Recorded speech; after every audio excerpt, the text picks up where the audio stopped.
بھی تو عذاب کی مستحق ہو گئی. وہ عذاب جو یہودیوں پر بہت پہلے آئے تھے، ضربت علیہم الذلۃ والمسکنۃ وباؤوا بغضب من اللہ، یہ تھا کہ نہیں تھا؟ حالانکہ انہوں تو یہ خیال تھا کہ we are the chosen people of the Lord, ہم تو اللہ کی منتخب قوم ہے. وی آر دی، قرآن کہتا ہے جو ان کا قول یہ تھا، نحن ابناء اللہ واحباؤہ، ہم تو اللہ کے بیٹوں کی طرح ہیں اور اللہ کی جو ہے بہت چہیتے ہیں. کہ عذاب آئے، نبوکدنضر کے ہاتھوں آیا، اسیرینز کے ہاتھوں آیا، پھر یونانیوں کے ہاتھوں، الیگزینڈر دی گریٹ کے ہاتھوں آیا، پھر رومنوں کے ذریعے سے آیا، اور پچھلی صدی میں جرمنوں کے ذریعے سے آیا. تو عذاب آئے، یہ عذاب تو، لیکن قوم ختم نہیں ہوئی. وہ عذاب اکبر نہیں تھے، یہ عذاب مختلف حصوں میں آئے اور بڑی بڑی تباہیاں آئیں، لیکن وہ عذاب اکبر نہیں تھے. اسی طرح کے عذاب ہم پر بھی آئے. ہم پر کروسیڈرز آئے اور لاکھوں مسلمان قتل ہوئے. یروشلم ہمارے ہاتھ سے 88 برس تک نکلا رہا اور اس پر عیسائیوں کا قبضہ رہا. ندیاں خون کی بہہ گئی مسلمانوں، اور پورا میڈیٹرینین کا ایریا جو ہے تقریباً قبضے میں رہا ہے عیسائیوں کے. پورا یورپ اس وقت آیا تھا. یہ جو کروسیڈ 250 برس تک وہ جاری رہے. Waves after waves of the Crusaders coming and attacking and conquering the cities. یہ جتنی بھی فلسطین وغیرہ کا علاقہ ہے جس کے اندر ان کا سارے، اور شام کا علاقہ ساحلی. پھر آپ کو معلوم ہے ہمارے اوپر عذاب اس سے بھی بڑا، اس سے کئی گنا بڑا آیا تاتاریوں کے ہاتھوں. کروڑوں کے قریب انسان جو ہے مسلمان قتل ہوئے. پھر اس کے بعد آپ کو معلوم ہے کہ پھر یہ یورپین کولونیلزم آ گیا. جیسے ان پر آئے تھے یونانی اور پھر رومی اور اب پھر جرمن، ہم پر آئے انگریز آئے، کہیں ولندیزی آئے، کہیں ڈچ آئے، کہیں ہسپانوی آئے، کہیں اطالوی آئے، کہیں اسپینیئرز آئے، اور پورا کا پورا عالم اسلام ان کے زیر نگی آیا کہ نہیں آیا؟ دی کلونیل ایرا جسے آپ کہتے ہیں. تو وہ عذاب ابھی اس امت کے اوپر اور باقی ہے، ایک قرض ہے، اور وہ کیا ہے؟ یہ کلونیل ایرا جب ختم ہوا ہے، ہم آزاد ہونے شروع ہوئے. اب یہ ہمارے لیے ایک امتحان کا مرحلہ تھا بہت بڑا. آزاد ہو کر تم کیا کرتے ہو؟ پہلے تو ہم کہہ سکتے ہیں کیا کریں، ہمارے اوپر تو، ہم تو مجبور ہیں، ہمیں غلام بنا لیا انگریزوں نے آ کر، ہمیں فرانسیسیوں نے غلام بنا لیا، ہمیں اطالیوں نے غلام بنا لیا. ان کی طاقت کے آگے ہم بے بس ہیں، لاچار ہیں. ٹھیک ہے، لیکن اب آزادی دے کر فَيَنْظُرَ كَيْفَ تَعْمَلُونَ، اب تمہیں آزادیاں دے کر پھر اللہ دیکھے گا تم کرتے کیا، کیا کیا ہم نے. جو مسلمان قوم ملک آزاد ہوا اس نے یا تو اپنا قبلہ بنایا واشنگٹن کو، یا بنایا ماسکو کو. کسی نے قرآن کو اپنا امام نہیں بنایا. دعائیں مانگتے ہیں وَاجْعَلْهُ لَنَا إِمَامًا وَنُورًا وَهُدًى، لیکن اس کو امام بنانا، اپنا امام بنانا، اس کے پیچھے چلنا، اس کے احکام کو نافذ کرنا، اس کی شریعت کی تنفیذ کرنا، یہ اس کی تہذیب، اس کا تمدن دیا ہوا، اس کا معاشی نظام دیا ہوا، اس کو قائم کرنا، زیرو زیرو. اس لیے بہت بڑے عذاب کے ہم مستحق ہیں. بات کڑوی ہے، اچھی نہیں لگے گی، لیکن میں یہ آج سے نہیں کہہ رہا ہوں، میں سن 80 سے یہ باتیں کر رہا ہوں. نوٹ کر لیجیے اس بات. البتہ اس میں یہ ہے کہ اس امت کا معاملہ سب کا ایک جیسا نہیں. لیسو سواء، جیسے سورہ آل عمران میں کہا گیا ہے کہ یہ اہل کتاب بھی سب ایک جیسے نہیں. ان میں بھی کچھ نہ کچھ نیک لوگ تھے. امت قائمۃ آناء اللیل، راتوں کو کھڑے رہنے والے، عبادت کرنے والے موجود تھے. عیسائیوں میں احبار اور رہبان جو تھے وہ بڑے نیک لوگ تھے، اس وقت بھی موجود تھے. لیکن بحثیت مجموعی کا معاملہ کیا ہے اس کو دیکھنا پڑتا ہے. بحثیت مجموعی صورتحال کیا ہے؟ تو صورتحال کیا ہے کہ ہم نے کہیں بھی اللہ کے دین کو قائم نہیں کیا. مذہب تو ہے، لیکن ظاہر بات ہے کہ جرم جو ہے تو پوری امت کا، لیکن سب برابر نہیں ہے. سب سے بڑے مجرم عرب مسلمان. کیوں؟ انہیں اللہ نے جو مقام دیا وہ کسی اور کو نہیں دیا. حضور ان میں سے تھے، یہ رتبہ بلند ملا جس کو مل گئے. رسول عربی ہے نا. نمبر 2، ان کی مادری زبان میں اللہ کی کتاب موجود ہے. انہیں اس کو سمجھنے کے لیے کوئی نئی زبان پڑھنے کی ضرورت نہیں ہے. کوئی ہمارے لیے تو یہ صرف پڑھیں، نحو پڑھیں، یہ پڑھیں، وہ پڑھیں، تب کہیں جا کر اپنی آنکھ سے قرآن پڑھیں. وہ نہ ترجمہ پر گزارا کریں. ترجمہ ظاہر بات ہے انسپائر نہیں کر سکتا آدمی. ترجمہ تو سیکنڈ ہینڈ نالج ہے. جب آپ ترجمہ پڑھ رہے ہیں تو گویا کہ آپ اس مترجم کی آنکھ سے پڑھ رہے ہیں، اپنی آنکھ سے تو نہیں پڑھ رہے. لہذا سب سے بڑا عذاب تو ان پر آنا ہے۔ وہ جو میں بیان کر چکا ہوں گریٹر اسرائیل کے قیام کا معاملہ کیا ہے، تباہی تو انہی ملکوں پر آئے گی نا، وہ شام ہے، عراق ہے، اس کے لیے پہلا قدم اٹھایا تھا، ابھی تو اس کو ناکام بنا دیا ہے۔ اللہ تعالیٰ کی جو بھی حکمت ہے، جو عراق پر حملہ تھا وہ اصل میں اس لیے تھا کہ گریٹر اسرائیل کی طرف پہلا قدم تھا۔ شہرون نے کہہ دیا تھا، یہ جو پڑا ہوا ابھی کہیں مرا نہیں ہے، اس نے کہا تھا جیسے یہ صدام کی حکومت ختم ہوئی ہے، اس کے مجسمے گرائے گئے ہیں کہ ان قریب عراق پر ہمارا حملہ ہوگا۔ یہ اصل میں تھا اس گریٹر اسرائیل کی طرف پہلا قدم۔ لیکن بہرحال ہونا نقشے جو اب آ رہے ہیں دنیا میں، اب تو بہت عام ہو گیا، 1906 سے 2006 سے چھپا ہوا نقشہ ہے وہ، اور ہمارے اخبارات میں اس کا آدھا ابھی آیا ہے، باقی آدھا تو دیا ہی نہیں گیا ہے، باقی آدھا ہے مڈل ایسٹ سے متعلق، وہاں جو نئی تقسیم ہونی ہے۔ عراق کے 3 حصے ہونے ایک حصہ کردستان کے ساتھ مل جائے گا، وہ گریٹر کردستان، ایران کا کردستان، عراق کا کردستان، ترکی کا کردستان ملا کر ایک کردستان۔ جیسے ہمارے ہاں پاکستان کا بلوچستان، افغانستان کا بلوچستان اور ایران کا بلوچستان ملا کر گریٹر بلوچستان بنے گا۔ یہ ان کے نقشہ، یہ نقشہ تو اس میں دیا گیا ہے جو اخبارات میں چھپے۔ وہ اگلا حصہ جو ہے وہ میں آپ کو بتا رہا ہوں، اور جو سعودی عرب کے ٹکڑے ہوں گے کہ ایک چھوٹی سی ریاست بنا دی جائے گی مکہ مدینہ شہروں کے اوپر مشتمل، یہ ویٹیکان ہوگا۔ جیسے ویٹیکان سٹی ہے روم کے اندر، یہ عیسائیوں کا ایک بڑا مرکز ہے، تو وہ ایک چھوٹی سی حکومت اسے کہتے ہیں، علیحدہ ہے، وہاں اطالوی حکومت کا قبضہ نہیں ہے، وہاں پہ ان کی اپنی حکومت ہے، پوپ کی حکومت ہے۔ ایسے ایک ویٹیکن، گویا کہ ایک مسلم ویٹیکن بنا دیا جائے گا مدینہ۔ یہ ان کے نقشے ہیں، یہ نہ سمجھے کہ ایسا ہوگا، یہ تو اللہ جانتا ہے، لیکن یہ کہ جو ہوگا وہ تو میں نے کئی دفعہ کہا، تو اللہ کو معلوم ہے، یمکرون و یمکر اللہ، وہ اپنی سے چالیں چل رہے ہیں، اللہ اپنی چال چل رہا ہے، لیکن نقشے ان کی بہرحال اس میں جو بھی ہے یقیناً ایک حد تک کامیابی انہیں ہوگی جس کی خبریں ہمیں دی گئی۔ گریٹر اسرائیل ایک دفعہ قائم ہوگا، سعودی عرب سے بھی شمالی حصہ لے لیا جائے گا، مدینے میں داخل نہیں ہو سکیں گے بس۔ اچھا، مکے کو وہ کلیم نہیں کرتے، مکے سے انہیں کوئی سروکار نہیں ہے، لیکن یہ کہ مدینے کو وہ کہتے ہیں یہ ہمارا ہے، ہمیں یہاں سے نکالا گیا تھا، اور وہاں لیکن حدیث میں ہے کہ مدینے میں داخل نہیں ہو سکے گا دجال اور اس کی جو فوج ہے، لیکن باقی شام، عراق، فلسطین، لبنان اور ترکی کا جنوبی حصہ اور مصر میں جو ہے یہ سینائی پیننسلا کے ساتھ ساتھ سارا، وہ اس پر تو رو رہے ہیں ابھی تک یہودی کہ کیوں واپس کر دیا سینائی پیننسلا۔ 1967 وار میں ہم نے جیتا تھا اسے، بعد میں وہ اسحاق ریبن اور یاسر عرفات کے درمیان دوستی کروائی تھی کلنٹن نے، جس کے نتیجے میں وہ واپس آیا ہے، لیکن یہ کہ وہ واپس لے گئے، اور اس کے علاوہ جو فرٹائل علاقہ ہے نائل کے ڈیلٹا کا وہ بھی ان کی شامل ہے۔ تو اس ظاہر بات ہے جب یہ ہوگا تو بڑی تباہی آئے گی، اس میں تو کوئی شک ہی نہیں۔ تو سب سے بڑی تباہی مسلمانان عرب پہ آئے گی، کیوں؟ مستحق ہیں اس کے، انہوں نے اس کے باوجود کہ قرآن ان کی اپنی زبان میں ہے، انہوں نے اس قرآن کو اپنا امام نہیں بنایا۔ نمبر 2 پر میں ہمیشہ کہتا رہا ہوں کہ جو مسلمانان عجم، اگر فرض کیجئے کہ 140 کروڑ مسلمان اس دنیا میں ہیں، تو 30 کروڑ کے قریب جو ہیں وہ عرب ہیں، باقی 110 کروڑ جو ہیں، ایک ارب سے زیادہ تو غیر عرب مسلمان۔ ان میں سب سے بڑے مجرم جو ہیں وہ ہم مسلمانان پاکستان، ہم نے ایک تقسیم کرائی اسلام کے نام پر، ہم نے کہا کہ ہم اسلام کا نظام قائم کریں گے، اور اللہ نے ہمیں معجزے کے طور پر منقطع کر دیا پاکستان۔ اب قمری حساب سے 63 برس گزر چکے ہیں، جو آپ 61 کہتے ہیں، اگر قمری حساب رکھیں 63 برس ہو چکے، کہاں ہے مسلم؟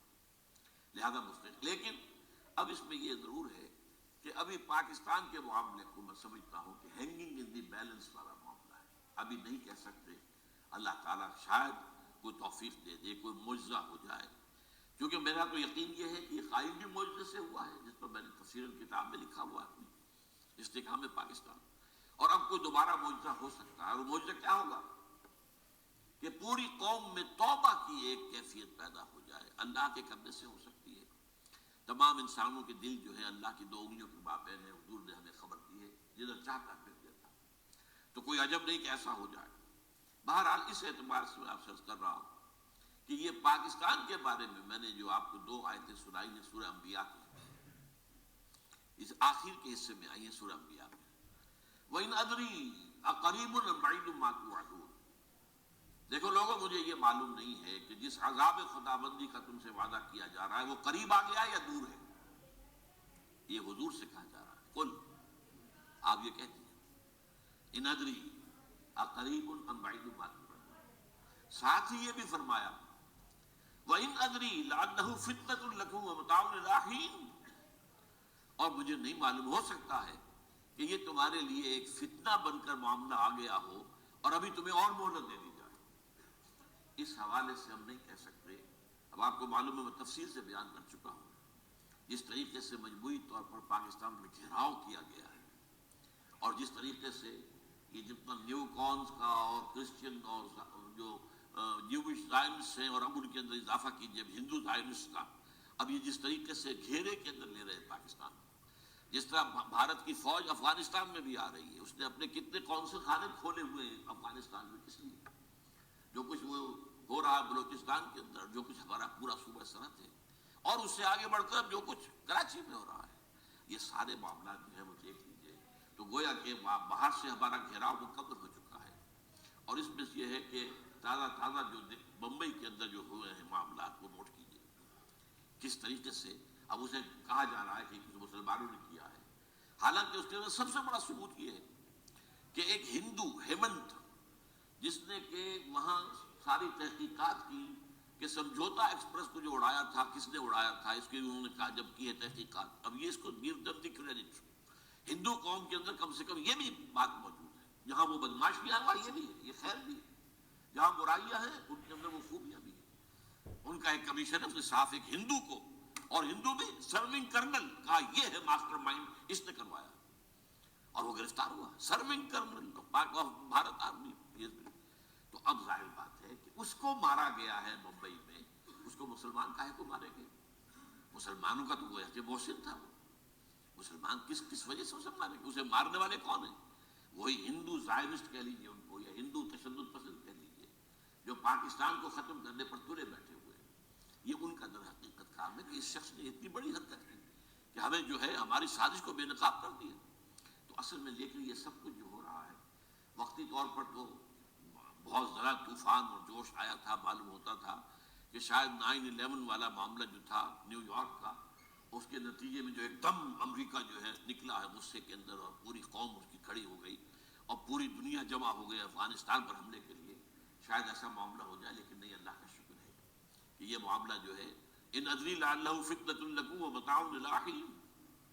ابھی کل کی جو تازہ ترین رپورٹ ہے وہ یہ ہے کہ اوباما کو بریفنگ دی گئی ہے کہ پاکستان کے جو نیوکلیئر بامبس ہیں وہ ولنریبل ہے، اور ان کے اندر اندیشہ ہے کہ وہ جو ہے شدت پسندوں کے ہاتھ میں نہ پڑ جائے۔ اس کو کوئی نہ کوئی بہانہ انہوں نے بنانا، یہ جو میں آپ سے عرض کر چکا ہوں، کچھ ہمارے لوگوں کو یہ امیدیں ہو گئی تھی باراک اوباما کے آنے سے، یہ میں نے پھر اس کے بعد ایک مضمون میں پڑھا ہے، آپ کے لیے بھی نئی بات ہوگی، باراک کا لفظ جو ہے اس میں یہ بھی اسلامی ہے، یہ برکت سے ہے، اس لیے کہ اس کا باپ جو ہے وہ سواحلی علاقے کا، سواحلی زبان جو ہے، کینیا کا ساحلی علاقہ جو ہے وہ سواحلی زبان جو ہے اس میں عربی کی بڑی آمیزش ہے، کیونکہ وہ تو بہت قریب ہے نا، عرب سے کتنا فاصلہ ہے، وہ درمیان میں وہ ریڈ سی ہے، بڑا چھوٹا سا سمندر ہے، تو سواحلی زبان میں عربی اثرات ہے۔ تو یہ برکت والی بات، جیسے ہم کہتے ہیں کسی کا نام برکت حسین، برکت علی، تو یہ وہ ہے باراک برکت والا، باراک حسین، اور پھر حسین درد ہو جائے۔ تو اس سے بڑی توقعات ہو گئی تھی، لیکن نظر یہ آ رہا ہے کہ جو بش کا ایجنڈا تھا، اس لیے کہ اصل میں اس کی پالیسی بنانے والے میں آپ کو بتا چکا ہوں، کوئی ایک فرد نہیں ہوتا وہاں تو پورے ادارے ہیں، بڑے بڑے تھنک ٹینکس ہیں، اور یہ ثابت ہو گیا ہے کہ اس اوباما نے آتے ہی سب سے زیادہ کٹر جو زائنسٹ تھا امریکہ کے اندر، جس کا نام ہی اسرائیل ہے، اسرائیل رحم، جو ہے اسرائیل رحم ایمانویل، اس کو اپنا بنایا chief of the white house staff, اور یہ وہ شخص ہوتا ہے کہ جو گویا کہ جس کے گھیرے میں ہوتا ہے صدر امریکہ کا۔ صدر سے کون مل سکتا ہے یہ فیصلہ کرے گا، کون نہیں مل سکتا یہ فیصلہ کرے گا، کون سی رپورٹ صدر تک جائے گی یہ فیصلہ کرے گا، کون سی رپورٹ روک لی جائے گی یہ فیصلہ کرے گا۔ تو گویا کہ صدر کے کام بھی ہو، صدر کی آنکھ بھی ہو، لہذا صدر جو ہے اس کے تو اوپر گھیرا ہوتا، اور اس سے بھی آگے بڑھ کر نوٹ کیجیے، میں نے آپ کو پہلے بتایا بھی تھا، ساؤتھ ایشیا کے لیے اس نے اپنا ایڈوائزر بنایا ہے ایک ہندو کو، اس کا نام ہے سونال شاہ، اور یہ جو ہندوؤں کی تنظیم ہے، جو انتہائی جو ایکسٹریمسٹ ہندو ہیں، وشوا ہندو پریشد، یہ وشوا سری پرشانت ہے جس کا اسٹوڈنٹ ونگ ہے بجرنگ دل، بجرنگ دل کا یاد ساؤتھ ایشیا، ساؤتھ ایشیا سے مراد بھارت اور پاکستان، اس کے معاملات میں اس کا ایڈوائزر جو ہے سونال شاہ ہے۔ تو حالات جو ہے اس اعتبار سے انتہائی یوں سمجھیے کہ خطرناک ہے۔ اور دوسری طرف اندرون معاملہ کیا ہے؟ سائنس کی دو اصطلاحات آپ نے سنی ہوگی، centrifugal forces, centripetal forces. Centrifugal وہ ہوتی ہے کہ جو مرکز سے توڑنے والی ہوتی ہے، بھاگتا ہے ہر ایک مرکز کو چھوڑ کر، یہ سینٹریفیوگل فورسز ہے۔ سینٹریپیٹل وہ ہوتی ہے جو مرکز کی طرف لانے والی ہو، جو ایک مرکز کے گرد لوگوں کو جمع کرے، تو مرکز گریز اور مرکز کی طرف رخ کرنے والی۔ ہمارے پاس سینٹریپیٹل فورس صرف ایک ہے، وہ اسلام ہے، اور وہ ہے نہیں۔ ہر چند کہیں کہ ہے نہیں، کہاں ہے؟ نظام کہاں ہے؟ مذہب تو ہے، مذہب تو انڈیا میں بھی ہے، مذہب امریکہ میں بھی ہے، مذہب کی تو کوئی کمی نہیں ہے۔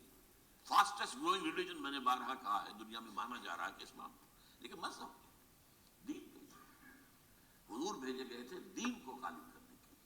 هو الذی ارسل رسولہ بالہدی ودین الحق لیظہرہ علی الدین کلہ۔ سینٹریفیوگل فورسز آپ کو یاد ہوگا میں نے گنوا دیا تھا ایک دفعہ۔ آپ کا نارتھ پول کیا ہے؟ NWFP، وہاں حکومت اس نے کن کی ہے؟ وہ اسفند یار ولی، جس کا دادا، جس نے پاکستان میں دفن ہونا گوارا نہیں کیا، جن کا پختہ موقف یہ ہے، اس کے باپ کا بھی ولی خان کا یہ تھا کہ انگریز نے بنایا ہے پاکستانی، انگریز کا بنایا ہوا ہے، یہ انگریزی سازش کے نتیجے میں وجود میں آیا، and they believe in that۔ اور اس کے ساتھ مولانا فضل الرحمان ہیں جن کے والد مرحوم نے یہ کہا تھا کہ اللہ کا شکر ہے ہم پاکستان کے بنانے کے گناہ میں شامل نہیں تھے۔ یہ ہے اس وقت وہاں کی فورسز۔ اور جنوب میں نہ معلوم کب سے ان کا نقشہ بن رہا ہے، جب سے یہ MQM قائم ہوئی تھی، مہاجر قومی موومنٹ تھی، بعد میں انہوں نے اپنا رنگ بدلا ہے، کچھ تبدیل کیا ہے، لیکن یہ کہ اصل میں تو وہی ہے۔ گرگٹ رنگ بدل رہے تو اس کی فطرت تو نہیں بدلتی ہے، تو وہی اردو اسپیکنگ۔ اور اب جو ہنگامے ہو رہے ہیں وہ پختون اور اردو اسپیکنگ کے درمیان ہنگامے ہو رہے ہیں، اور زیادہ پٹھانوں کو مارا جا رہا ہے، ان کی دکانیں جلائی جا رہی ہیں۔ یہ بسیں وسیں جتنی جلتی ہیں وہ اس لیے کہ زیادہ تر ٹرانسپورٹ جو ہے وہاں پر وہ پختونوں کے ہاتھ میں۔ یہ وزیری وغیرہ لوگ جو ہے محسود ہیں، یہ لوگ ہیں وہاں پر جو ہے اکثر و بیشتر بہت سے مساجد کے اندر آپ کو جو امام ملیں گے وہ پٹھان ملیں گے، جو پہرے دار ملیں گے وہ پٹھان ملیں گے، بہت بڑی تعداد ہے۔ لیکن یہ کہ اس کے اوپر وہاں پر فساد شروع ہو گیا۔ اب بلوچستان کا معاملہ سب کو معلوم ہے۔ تو اندرونی طور پر جو سینٹریپیٹل فورس ہو سکتی تھی اس کو ہم نے کیا نہیں مضبوط، کمزور سے کمزور تک کرتے چلے گئے۔ اور اب جو کچھ ہو رہا ہے، اب مضامین آ رہے ہیں، آئلی قوانین میں تبدیلیاں کیوں کی جا رہی ہیں؟ یہ جو کانفرنس ہوئی تھی جو UNO کے اندر، بیجنگ +5 کانفرنس، جو بات اس میں طے اور اس میں یہ تھا طلاق کے معاملے میں مرد اور عورت کو بالکل برابر کر دیا جائے۔ اب وہی کر رہے ہیں آپ۔ یہ سواری آئی کائے کے لیے؟ جیسے مرد طلاق دے سکتا عورت بھی طلاق دے سکتی ہے۔ اسلام میں یہ نہیں ہے۔ اسلام میں یہ ہے کہ عورت طلاق لے سکتی ہے، دے نہیں سکتی۔ وہ لے گی یا تو شوہر سے خود کہے بھائی تم مجھے آزاد کر دو، تم نے مجھے مہر دیا تھا میں واپس کرتی ہوں، یا یہ آدھا لے لو، یا یہ ہے کہ وہ اپنے بڑوں سے، بزرگوں سے، اور اس کے بڑوں بزرگوں کو بیچ میں ڈالے، یا عدالت میں جائے۔ عدالت اگر کو قائل کر دے گی کہ عدالت کے واقعی اس کے معاملات ان کے صحیح اب نہیں نبھ سکتے، وہ سیپریٹ کر دیں گے۔ وہ ایک ہے خلا لی جا سکتی ہے، طلاق دی نہیں جا سکتی۔ یہ فرق رکھا گیا۔ اسلام میں مرد اور عورت اسینشلی برابر ہیں، as human beings they are equal, کوئی فرق نہیں، کوئی اونچا نہیں کوئی نیچا نہیں۔ جو بھی انسان کے اندر شرف انسانیت ہے، اشرف المخلوقات ہونے کا جو مقام حاصل ہے، وہ مرد کو بھی عورت کو بھی، ان میں کوئی فرق نہیں۔ لیکن جب ایک مرد اور ایک عورت مل کر ایک خاندان کی بنیاد ڈالتے ہیں، اب وہ برابر نہیں ہے۔ الرجال قوامون علی النساء، کوئی بھی انسٹیٹیوشن ہو اس میں دو برابر کے سربراہ نہیں ہو سکتے، دونوں کا اختیار ایک جیسا ہو تو کیسے چلے گی گاڑی؟ چل نہیں سکتی۔ آپ ڈائریکٹر جو ہے 100 بنا لیں، مینیجنگ ڈائریکٹر ایک ہوگا، ظاہر بات ہے دو تو نہیں ہو سکتے۔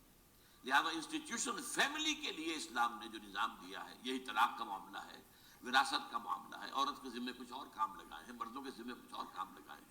مرد ذمہ دار ہے، کفیل ہے، لہذا وراثت میں اس والد کی طرف سے اسے دوہرا حصہ ملتا ہے۔ لڑکی کی کوئی ذمہ داری ہے ہی نہیں، وہ تو بلکہ شادی بھی ہوگی تو شوہر سے مہر لے گی، لڑکا شادی کرے گا تو مہر دے گا. تو یہ تمام چیزیں جو ہے آرٹیکولیٹڈ ہیں، یہ ایک دوسرے کے ساتھ منطقی طور پر جڑی ہوئی ہیں، اور وہ جو ہے تباہ کرنے کا تلے ہوئے ہیں ہمارے خاندانی نظام کو، عورت اور مرد کو برابر کر دیا. یہ سارا، اور اس سے پہلے جو آیا تھا معاملہ وہ بھی تقریباً یہ ہے کہ زنا کے معاملے سے جو خوف ہو سکتا تھا عورت کو وہ ختم ہو گیا. اس لیے کہ عورت کا معاملہ کیا ہے، اگر زنا سے حمل رہ گیا تو اس کا ثبوت تو آ گیا، کوئی اور گواہ ہے یا نہیں ہے، باپ یہ حمل کہاں سے لائی ہو تم؟ ٹھیک ہے، طے کیا کر دیا.